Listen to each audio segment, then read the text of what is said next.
Assalamualaikum warahmatullahi wabarakatuh.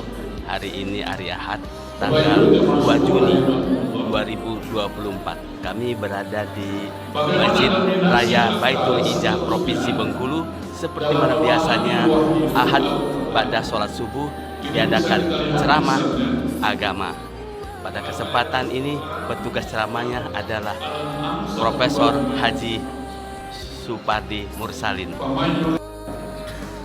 Bagaimana ibadah seseorang tidak terlepas dari petunjuk Al-Quran dan Hadis.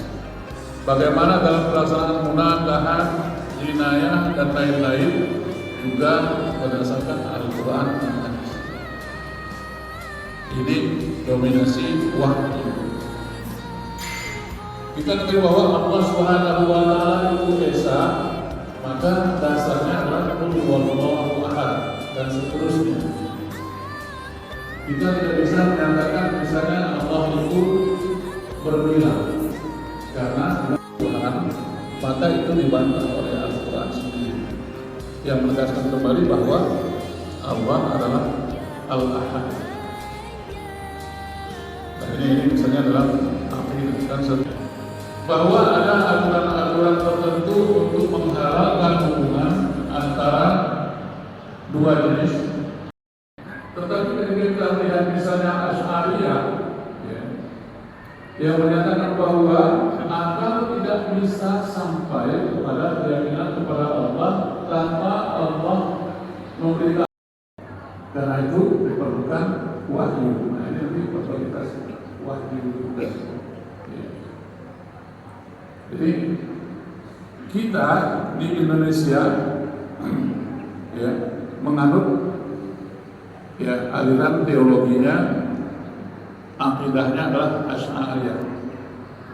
Karena itu tanpa adanya campur tangan wahyu, maka kita hanya mengerti beberapa bagian saja dari kebaikan-kebaikan. Nyumput di sini. Kalau kita kilas balik kepada Nabi Ibrahim misalnya, bagaimana Nabi Ibrahim mencari Tuhan, sehingga tidak bisa menggambar hanya sampai ke situ Nabi Ibrahim. Maka Allah lah menyatakan bahwa dia sebagai Tuhan. Nah ini misalnya seperti itu. Ketika kita bicara lagi misalnya tentang wahyu sebagai dasar pedoman dalam kehidupan kita, tidak semua hal itu bisa diselesaikan dengan akal. Apalagi misalnya maka itu dituntut oleh wahyu, dibolehkan atau tidak dibolehkan. Bagaimana hukuman terhadap pezina yang muhsan dan lain oleh wahyu. Wa halallahu bai'a wa harrama riba. Baru kita riba itu atau penundaan masa wal hawadis la tatanaha. Sedangkan kejadian peristiwa itu tidak pernah berhenti. Wahyu itu umat berkata terhadap wahyu. Jadi begitu juga dalam perjalanan misalnya menaiki pesawat dalam tempo 9